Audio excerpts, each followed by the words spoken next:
14절부터 보겠습니다.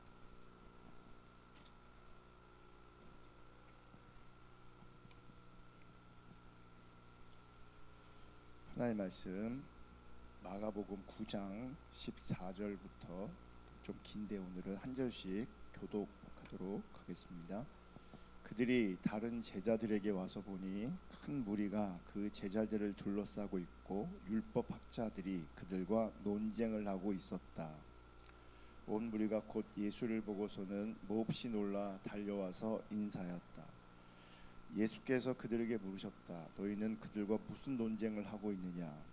무리 가운데 한 사람이 예수께 대답하였다. 선생님, 내 아들을 선생님께 데려왔습니다. 그 아이는 말을 못하게 하는 귀신이 들려 있습니다. 어디서나 귀신이 아이를 사로잡으면 아이를 거꾸러뜨립니다.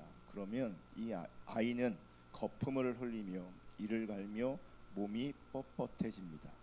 그래서 선생님의 제자들에게 그 귀신을 쫓아내 달라고 했으나 그들은 쫓아내지 못했습니다. 예수께서 그들에게 말씀하셨다. 아, 믿음이 없는 세대여, 내가 언제까지 너희와 함께 있어야 하겠느냐? 내가 언제까지 너희에게 참아야 하겠느냐? 아이를 내게 데려오너라. 그래서 그들이 아이를 예수께 데려왔다. 귀신이 예수를 보자 아이에게 즉시 심한 경련을 일으켰다. 아이는 땅에 넘어져서 거품을 흘리면서 뒹굴었다. 예수께서 그 아버지에게 물으셨다. 아이가 이렇게 된 지 얼마나 되었느냐? 그가 대답하였다. 어릴 때부터입니다. 귀신이 그 아이를 죽이려고 여러 번 불 속에도 던지고 물 속에도 던졌습니다. 하실 수 있으면 우리를 불쌍히 여기시고 도와주십시오. 예수께서 그에게 말씀하셨다. 할 수 있으면이 무슨 말이냐? 믿는 사람에게는 모든 일이 가능하다. 그 아이 아버지는 울면서 큰 소리로 외쳐 말했다. 내가 믿습니다.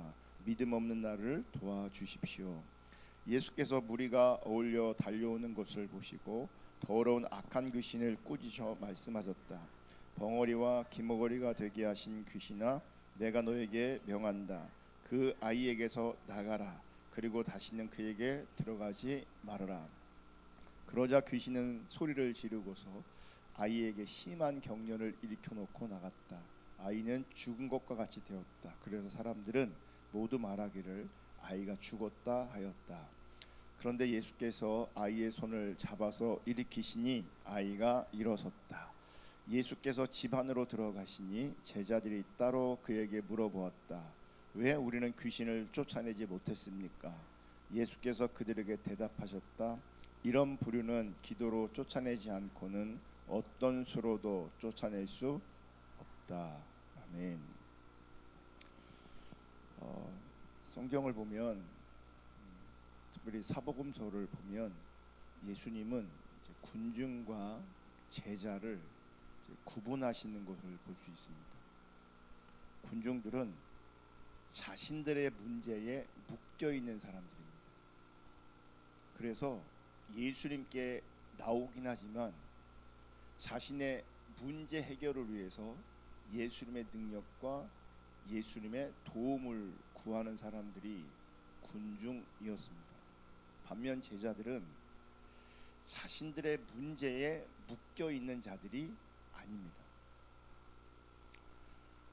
그래서 이제 군중과 제자가 다른 모습이 있는데 어떻게 구별되어지냐면 군중은 자신들을 위해서 자신들이 예수님 있는 곳으로 찾아갑니다. 그러니까 나를 위해서 내 문제를 해결하기 위해서 도움받기 위해서 예수님을 찾아 따라갑니다. 그런데 성경을 보면 제자들은 직접 예수님이 찾아가셔서 부르셨습니다. 군중들은 언제나 예수님의 도움을 구했지만 제자들은 도움을 주는 자로 부르셨습니다. 그러니까 엄청난 차이가 있는 거예요.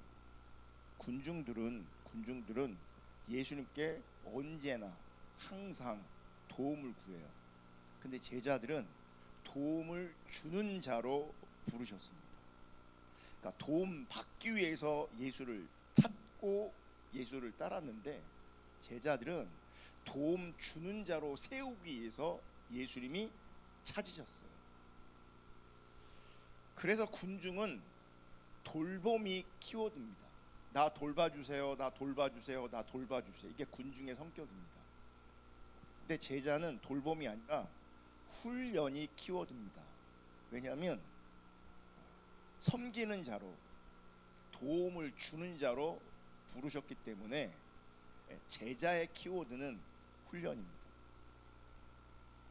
어떤 훈련을 하나님께서 원하시냐?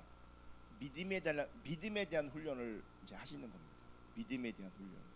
그 믿음의 훈련은 뭐냐? 보이지 않는 하나님 나라에 대한 실전 훈련이 되는 겁니다. 그러니까 세상과 구별된 하나님의 통치 아래에 있는 그 하나님 나라가 실제 임하는, 그래서 그들의 삶과 그들의 사역을 통해서 하나님 나라를 드러낼 수 있는 그런 믿음의 훈련을 제자들에게 하시는 겁니다. 그래서 예수님이 제자들을 부르신 이유가 분명한데, 그것은 예수님처럼 땅이 아닌 하늘의 뜻과 하늘의 능력으로 사는 존재로 이 제자들을 부르시고 그 제자들을 훈련하시는 겁니다. 땅에 속한 삶이 아니고 하늘의 뜻과 하늘의 능력으로 살기를 원하시는 거예요. 그래야 섬기는 자로, 그래야 돕는 자로 그들이 세워지는 겁니다. 그래서 제자들에게는 이 땅에서는 이해할 수 없는 많은 일들과 비밀들을 제자들에게 보이시고 제자들에게 가르쳐 주십니다. 어떻게 보면 많은 필요를 가지고 있는, 또 고통받고 있었던 군중들의 필요를 예수님께서 채워주십니다. 대표적인 게 뭐냐? 귀신을 쫓아내고 병든 자를 고치고 또 오병이와 같은 그런 것들은 뭐냐면 고통받는 군중들의 필요를 예수님께서 채워주시는 겁니다. 근데 그런 예수님의 사역도 사실은 군중들 때문이 아니라 제자들을 위한 교육일 수 있는 거예요. 그러니까 눈으로 볼 때는 그들의 필요를 채워주지만 그 일을 통해서 누구를 가르치는 거냐면 제자들을 가르치는 거예요. 제자들을. 그래서 군중들은 혜택을 받았음에도 불구하고 훈련받은 게 아니잖아요. 그때는 순간은 은혜도 받고 혜택도 받고 하지만 군중들은 안 변해요. 그런데 그 일을 통해서 제자들은 하나님이 어떤 분인지, 예수님이 어떤 분인지, 어떻게 하나님의 뜻을 담고 하늘의 능력으로 살아갈 수 있는지를 보고 배우고 훈련되어지는 거예요. 그래서 군중의 필요를 채우는 것이 본질이 아니라 제자들에게 하나님 나라의 실제를 보여주는 것이 본질인 거예요. 그리고 예수님은 제자들에게 산상수훈의 메시지와 팔복의 메시지를 통해서 하나님 나라의 백성의 삶이 무엇인지를 가르치셨어요. 또 변화산 사건을 통해서 예수님의 본 모습, 진짜 모습, 그 신령한 모습을 보여주셨어요. 완벽하고 아름다우시고 권위 있는 예수 그리스도, 하나님이신 예수 그리스도를 제자들에게 보이셨어요. 또 무리를 거르시는 것처럼 제자들에게 초자연적인 모습들을 제자들에게 보이셨어요. 그러니까 제자들을 위한 이 모든 예수님의 행동과 가르침은 한 가지 이유가 있어요. 그것은 제자들을 지금 훈련하시는 거고, 어떻게 훈련하시는 거냐면 그들에게 믿음의 사고, 영적인 사고의 문을 열어주시는 거예요. 하나님 나라의 가치관으로 그들을 빚어가시고 훈련하시는 거예요. 그리고 믿음의 사고, 영적인 사고가 실제가 되어야 예수님이 하나님의 대리자로서 이 땅에 사역하셨던 것처럼 제자들이 예수님의 대리자로 이 땅에 사역할 수 있게 되어지는 거죠. 그러면 이제 우리도 마찬가지예요. 우리가 주님의 제자라면, 우리도 주님께서 제자로 부르셨다면 우리 가운데 뭐가 필요한 거냐면 이 땅의 사고가 아니라 하늘의 사고가 우리 가운데 심기어져야 되고, 그래서 그 하늘의 가치관을 가지고 하늘의 사고방식을 가지고 이 땅에서 살아야 되는 거예요. 그래서 하나님 관점의 믿음의 사고가, 하나님 관점의 영적인 사고가 우리에게 실제가 되어야 돼요. 그래서 옛 자아, 옛 모습에서 이제 나와서 이제 십자가와 부활 이후에 우리를 회복하신 새로운 피조물의 삶이 우리 가운데 실제가 되어요. 새로운 피조물의 삶은 이제는 이전과 분명히 달라져야 된다는 거예요. 이전과는 다르다는 거예요. 그러니까 이전과는 다르게 사고하고, 이전과는 다르게 생각하고, 이전과는 다르게 말하고, 이전과는 다르게 움직여야 되는 거라고. 땅의 사고가 아니라 하늘의 사고이기 때문에, 군중이 아니라 제자이기 때문에, 이 변화를 위해서 절대적으로 우리 가운데 필요한 것이 무엇이냐면 성령님께서 우리 가운데 거하시는 거예요. 성령이 우리 가운데 함께 하시는 거예요. 땅과 세상의 사고, 욕망의 사고, 성령 받기 전의 사고방식, 이 육의 사고방식은 인간적인 노력으로는요 절대로 변화되지 않습니다. 그러니까 설교 듣는다고, 성경 공부한다고 이 육적인 사고방식이, 세상의 사고방식이, 육적인 욕망이 변하지 않습니다. 성령이 실제로 우리 가운데 임재하시고 거하셔야 돼요. 그래야 우리 가운데 이전과 다른 변화된 삶을 살 수 있게 되어집니다. 아멘. 그래서 우리가 정말 겸손하게 갈망하는 마음으로 성령의 임재와 성령의 인도하심을 우리가 구해야 되는 거예요. 이렇게 믿음의 사고를 가지고 영적인 사고가 실제되어지면, 즉 성령님이 인도하시고 성령님이 우리 가운데 임재하시면 분명히 달라지게 돼 있고, 분명히 달라진 삶으로 우리 삶이 변해 가야 합니다. 분명히 달라져야 된다. 아멘. 그럼 바울과 실라가 제자의 삶을 살다가 복음을 전하다가 옥에 갇힙니다. 근데 그 옥에 갇혔어도 그들은 달라요. 어떻게 다르냐? 그들은 옥에 갇혀서도 뭐 하냐면 예배하고 기도해요. 분명히 다른 거예요. 이거는 그들이 기도하고 예배했는데 그날 밤에 지진이 일어나서 옥문이 열렸습니다. 옥만 열린 게 아니라 묶여있던 사실이 풀렸습니다. 그 사건이 있은 후에 간수가 죄수들이 다 도망간 줄 알고요, 두려워서 죽으려고 합니다. 이때 바울과 실라는 우리가 나가지 않았다, 우리 안 나간다 이러고 있어요. 보세요 여러분, 사실이 풀리고 옥문이 열렸어요. 그럼 당연한 게 뭐겠어요? 탈옥해야죠. 거기를 벗어나는 게 당연한 거라고요. 그러니까 나가야 하는 것이 이 땅의 사고고, 나가야 하는 것이 인간적 사고예요. 그런데 지금 바울은 나가지 않아요. 사실이 풀렸음에도 불구하고, 옥문이 열렸음에도 불구하고 안 가요. 안 나가요. 바울과 실라가 나가지 않은 이유가 있어요. 그것은 간수의 영혼 때문에 안 나간 거예요. 자기들을 생각하면 당연히 나가야겠지만, 옥문들 열리고 사슬도 풀렸지만 그 간수 때문에 그들은 나가지 않아요. 여러분, 일반적인 사람들은 다 자기 중립적이라 나를 돌봐주세요, 나를 돌봐주세요, 나를 도와주세요, 나를 섬겨주세요, 나를 챙겨주세요, 다 이러고 있어요. 하나님에게도 그러고 있고 사람에게도 그러고 있어요. 그러니까 누가 제자냐? 돌보는 사람이 제자예요. 돌봄을 받는 사람이 제자가 아니라고요. 그러니까 인간들은, 하나님 없는 인간들은 보편적으로 다 자기 중립적이라 돌봄, 자기를 돌봐달라고 간구합니다. 그런데 제자는, 바울은 지금 하나님 중립적이기 때문에 자기가 그 감옥을 떠나야 되고 벗어나야 되는데 그게 일반적인 상식임에도 불구하고 그 상황에서 바울과 실라는 그 간수의 영혼을 돌봅니다.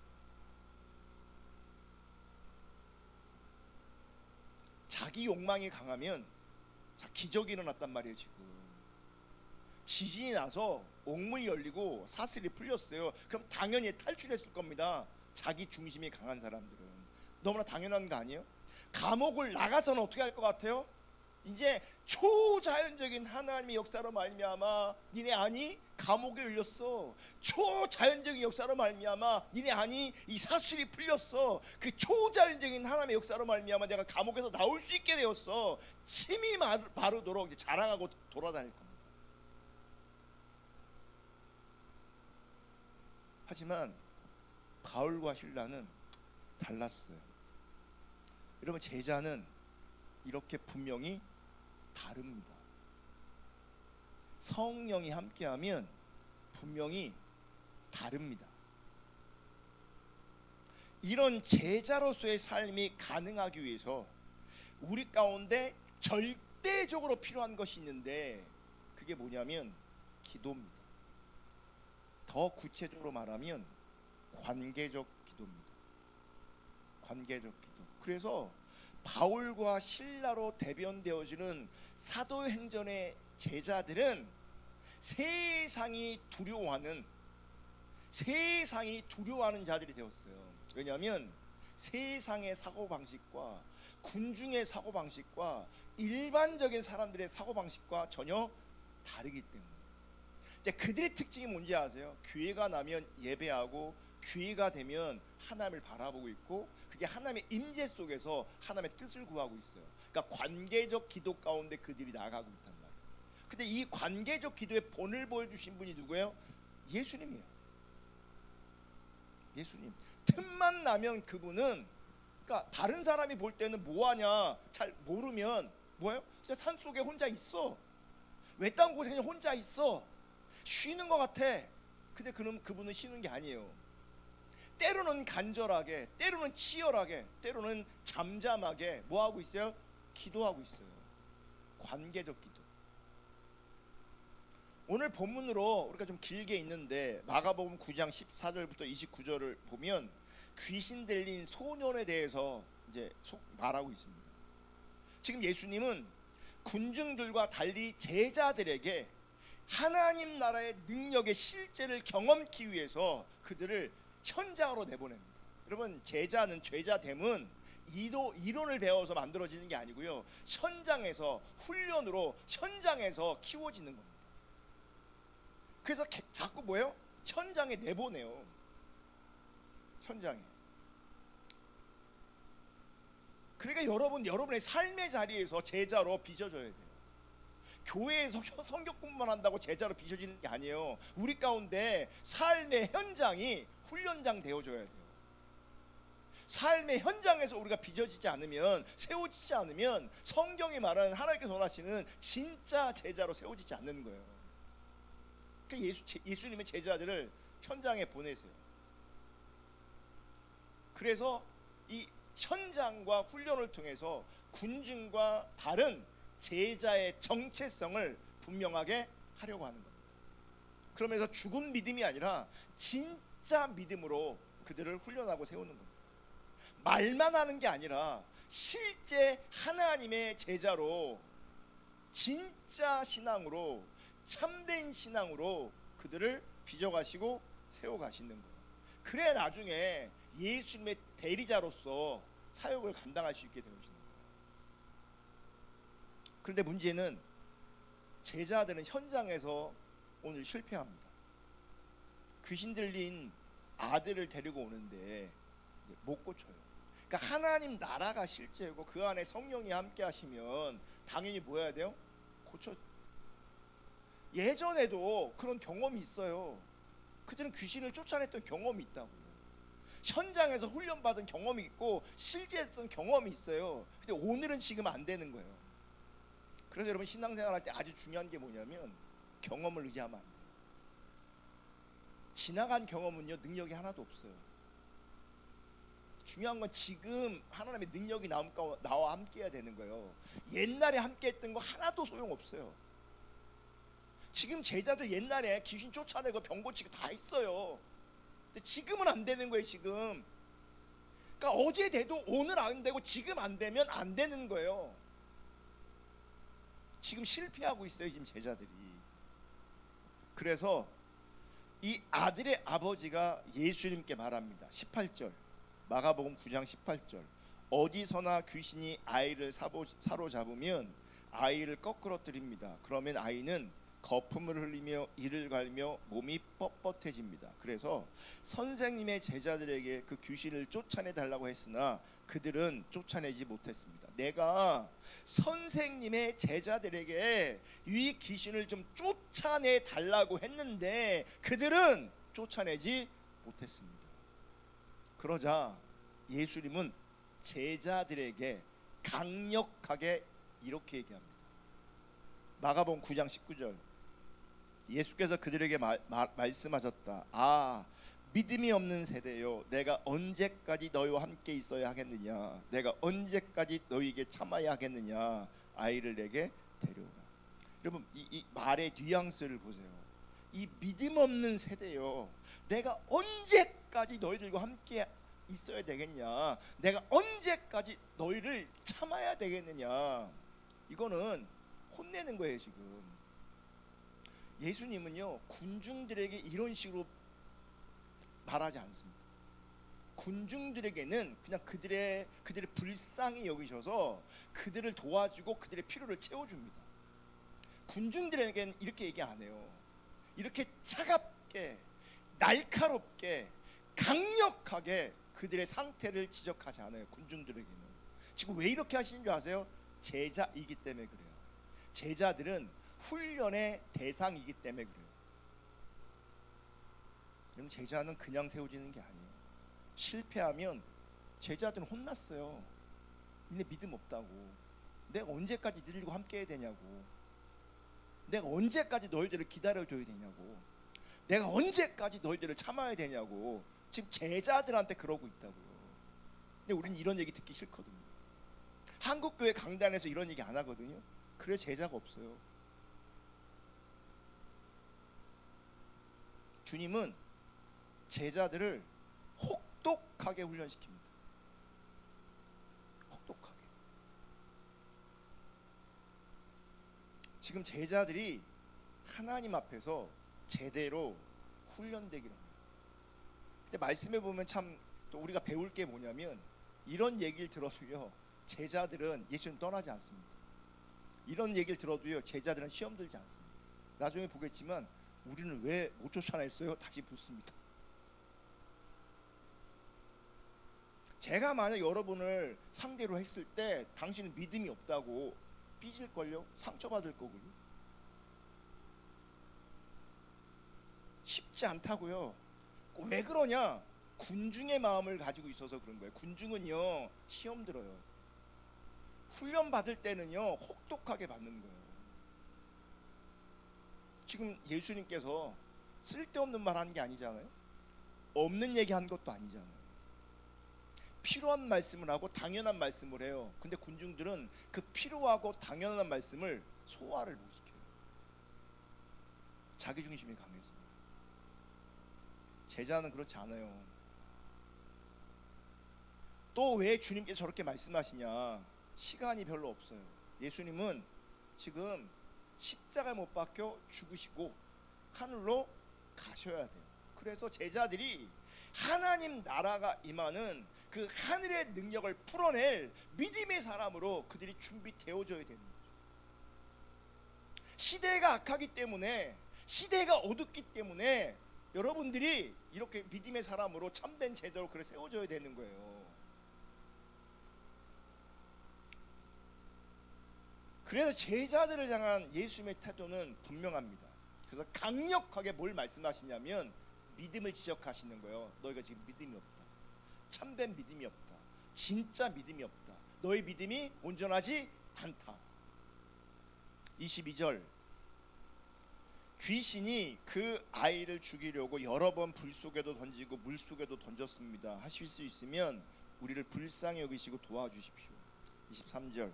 예수께서 그에게 말씀하셨다. 할 수 있으면이 무슨 말이냐? 믿는 사람에게는 모든 일이 가능하다. 옛날에 우리가 익숙한 표현으로 할 수 있거든이 무슨 말이냐? 믿는 자에게는 능히 하지 못할 일이 없냐. 이 말씀을 하시고 예수는 귀신을 쫓아내세요. 그러니까 하늘의 능력이 예수를 통해 뭐예요? 그냥 풀어져요. 하늘의 권세가 그냥 예수를 통해서 풀어져요. 아들이 귀신에게 모든 억압에서 자유케 됩니다. 여러분, 성령이 임하시면, 하나님 나라가 임하면, 믿음의 사고가, 영적인 사고가 우리 가운데 실제가 되어지면 모든 억압에서 자유케 되는, 죄에서 자유케 되어지는, 어둠에서 자유케 되는 역사가 우리 가운데 있습니다. 아멘. 귀신이 쫓겨나가는 그 광경을 보고 제자들이 예수님께 질문해요. 28절, 예수께서 집 안으로 들어가시니 제자들이 따로 그에게 물어보았다. 왜 우리는 귀신을 쫓아내지 못했습니까? 예수께서 그들에게 대답하셨다. 이런 부류는 기도로 쫓아내지 않고는 어떤 수로도 쫓아낼 수 없다. 개역 개정으로 다시 볼게요. 이르시되 기도 외에 다른 것으로는 이런 종류가 나갈 수 없느니라 하시니. 여러분, 하나님 나라가 실제하려면, 성령의 임재가, 성령의 인도가 실제하려면, 믿음의 사고와 영적인 사고가 우리 가운데 실제하려면 다른 방법이 없어요. 예수님은 한 가지를 말씀하시는데, 예수님의 대답은 뭐예요? 기도입니다.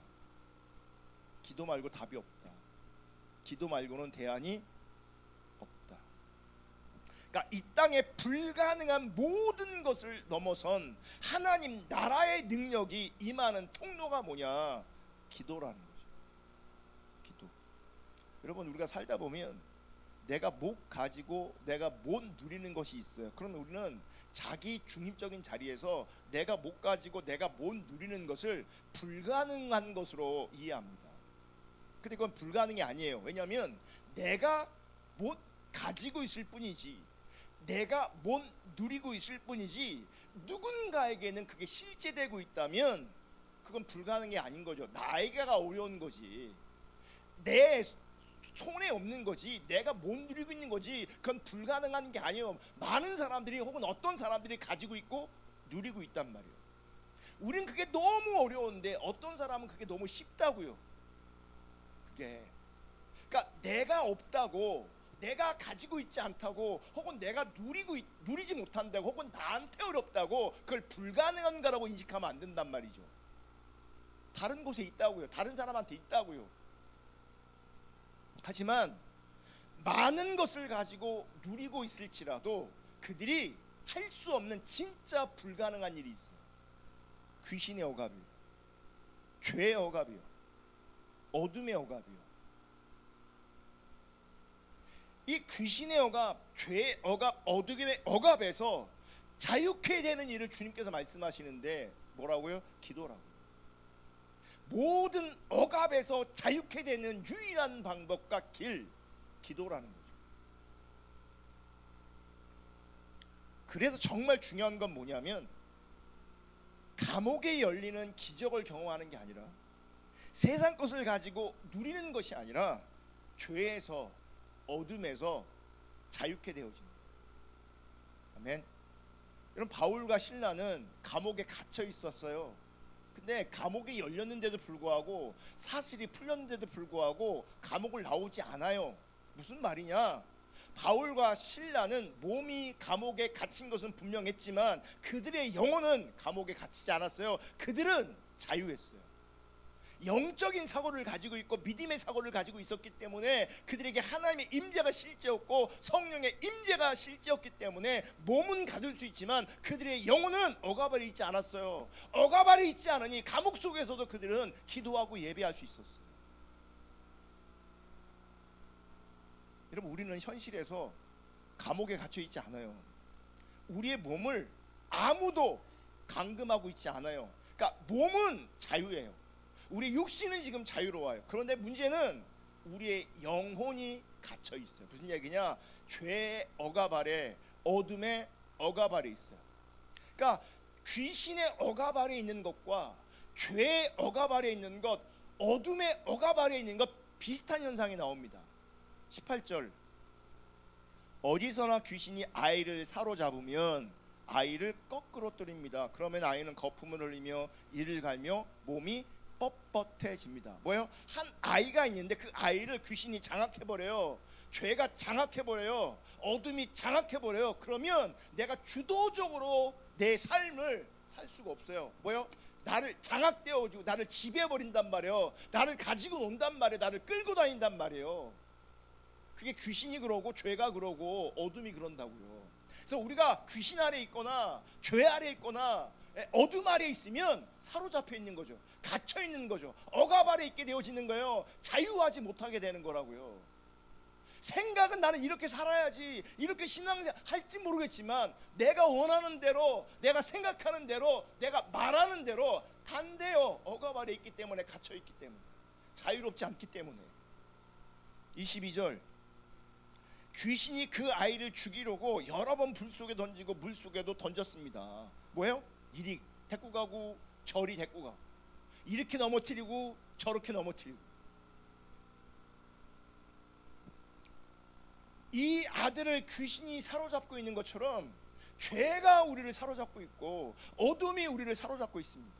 죄가 우리를 가지고 놉니다. 죄가 우리를 끌고 다닙니다.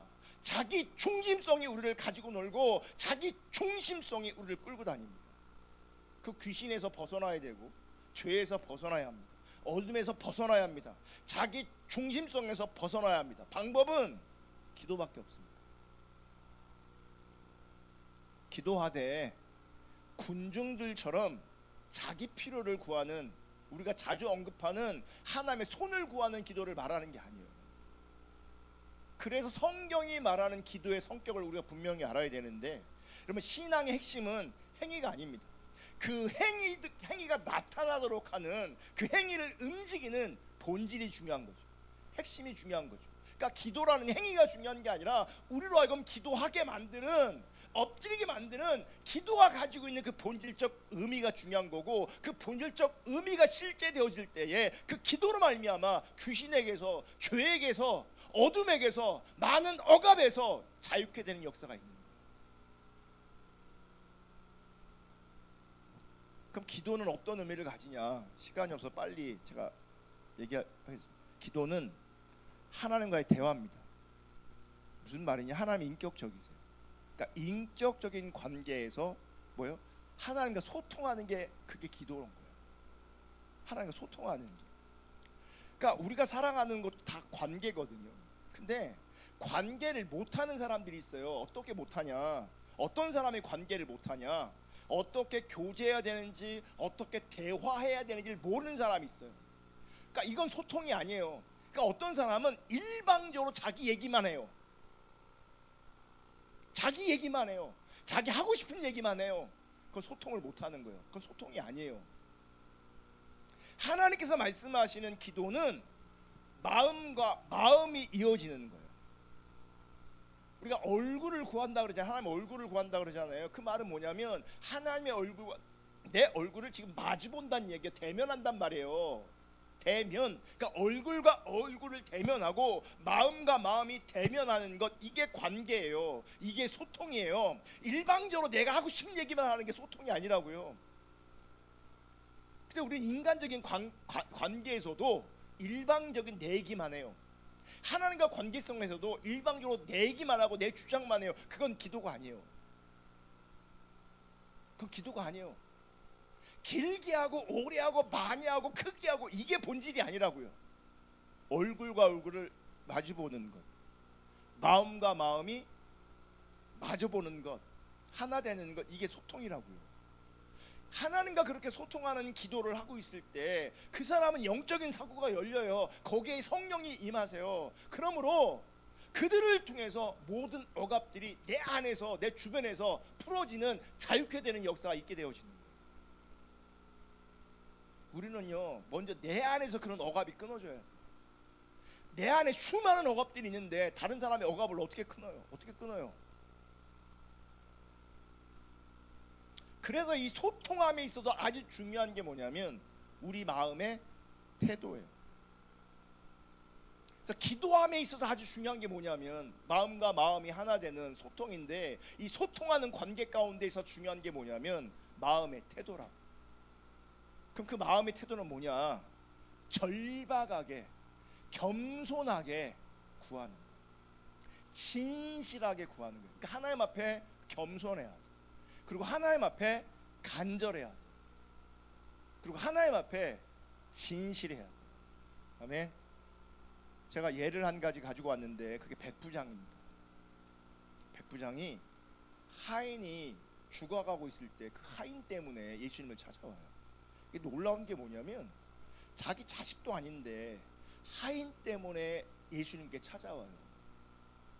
벌써 이미 이게 뭐예요?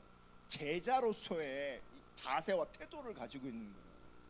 군중의 특징이 뭐라고요? 나를 돌봐줘, 나를 돌봐줘, 나를 알아, 나를 이거 나의 나. 제자는 뭐라고요? 돌보는 사람으로 세워지는 사람이라. 근데 자기 하인, 지금부터 2000년 전에 하인은요 자기 재산, 자기 물건 같은 존재거든요. 인격적으로 관계하는 그런 존재가 아니에요. 그런데 그 하인이 아프다고 그 하인 때문에 예수님을 찾아와요. 근데 어떻게 찾아오냐면 겸손하게 찾아와요. 그래서 마태복음 8장 8절에 보면 백부장이 이렇게 말해요. 주님, 나는 마태복음 8장 8절 백부장이 대답하였다. 주님, 나는 주님을 내 집으로 모셔드릴 만한 자격이 없습니다. 난 자격 없는 사람입니다. 겸손함으로 예수님 앞에 엎드리고 있어요. 또 9절에 보면 자신은 권력 있는 사람이지만 예수님 앞에서 그 권력을 다 내려놔요. 아무것도 아니다. 그러면서 자기 권력이 아니라 예수님의 권력을, 예수님의 권위를 인정해요. 9절, 나도 상관을 모시는 사람이고 내 밑에도 병사들이 있어서 내가 이 사람대로 가라고 하면 가고 저 사람대로 오라고 하면 옵니다. 또 내 정도로 이것을 하라 하면 합니다.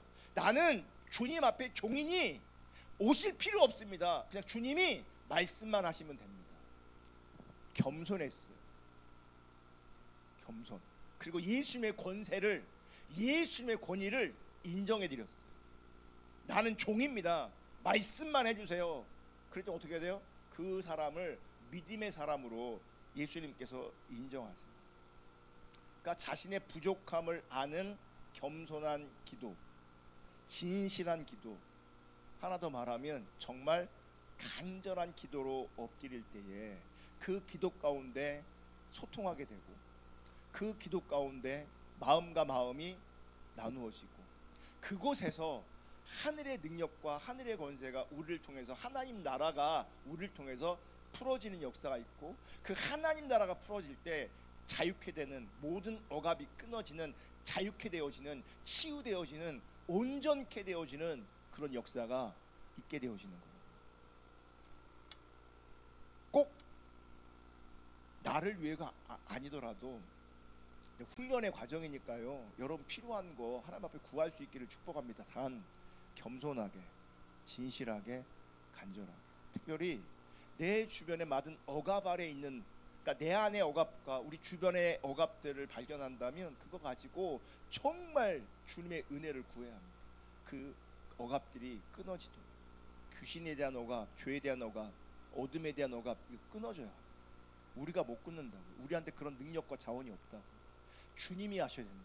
그러니까 겸손하게, 간절하게, 진실하게 구해서 하나님 나라가 임하는 것들을 경험하면서 제자로 세워질 수 있기를 주님의 이름으로 축복합니다. 아멘. 다 같이 들은 말씀 생각하면서 우리 하나님 앞에 기도로 간절히 나아가겠습니다. 하나님 감사합니다. 이 시간도 우리 가운데 기도할 수 있는, 하나님 앞에 머물 수 있는 시간을 주신 주님을 찬양합니다. 이 시간 우리 각 심령들이 정말 간절하게, 정말 겸손하게, 정말 진실하게 기도할 수 있도록 은혜 주시옵소서. 하나님, 바라기는 우리를 제자로 훈련하시고 또 제자로 훈련하는 그 과정에서 믿음을 훈련하시고 또 기도를 훈련하셔서 땅에 속한 자가 아니라 하늘에 속한 자로 세워지게 하시고 하늘의 뜻과 하늘의 능력이 우리를 통해서 풀어지는 역사가 있게 하여 주시옵소서. 그러므로 말미암아 예수님이 귀신을 쫓아냈던 것처럼 예수님이 어둠을 쫓아냈던 것처럼 하나님, 우리 또한 내 능력이 아니라 당신께서 함께 하시고 당신의 능력이 드러나는 그 자리에 서게 하여 주시옵소서. 우리 안에 어둠이 있다면, 우리 안에 억압이 있다면 하나님, 그 억압이 우리 안에 끊어지는 역사가 있게 하여 주시옵소서. 우리가 먼저 자유를 경험할 수 있는 그 은혜를 부어 주시옵소서. 그러므로 기도의 핵심은 관계입니다. 기도라는 행위가 중요한 것이 아니라 내가 주의 얼굴과 얼굴을 대면하고 내 마음과 주의 마음이 연결되어지는 이 관계적 기도의 능력이 있습니다. 이 관계적 기도의 능력이 있습니다. 겸손하게 주 앞에 나아가 우리의 문제를 내려놓게 하여 주시옵소서. 겸손하게, 간절하게, 진실하게 기도하게 하여 주시옵소서. 기도 외에는 이런 능이 나갈 수가 없습니다.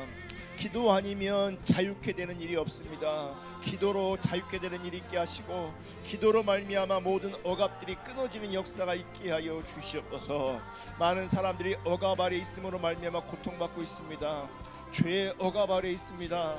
어둠의 억압 아래 있습니다. 귀신의 억압 아래 있습니다. 그러므로 주도적으로 인생을 살지 못하고 주도적으로 신앙생활을 하지 못하고 있으면 이리 끌려다니고 저리 끌려다니고 이리 넘어지고 저리 넘어지고 죄가, 귀신이, 어둠이 우리를 죽음으로 내몰고 있습니다. 그런 현실 안에 우리가 살고 있다면 하나님 비춰주시고 인식하여 주셔서 정말 절박하게 주의 은혜를 구하게 하여 주시옵소서. 절박하게 주의 뜻을 구하게 하여 주시옵소서. 아멘. 아멘.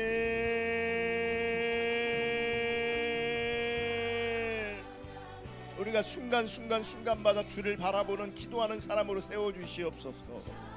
시간을 내서 기도하게 하시고 무시로 틈을 내서 하나님 바라보고 하나님의 임재 가운데 거하는 하나님의 사람들로 우리를 세워주시옵소서. 하나, 우리가 군중으로 머물러 있지 않게 해주세요. 군중으로 머물러 있지 않게 해주세요. 하나님, 제자로 세워지게 해주세요. 분명히 달라진 삶을 살게 해주세요. 달라진 삶을 살게 해주세요. 달라지게 해주세요. 하나님, 변화되게 해주세요. 하나님. 아멘.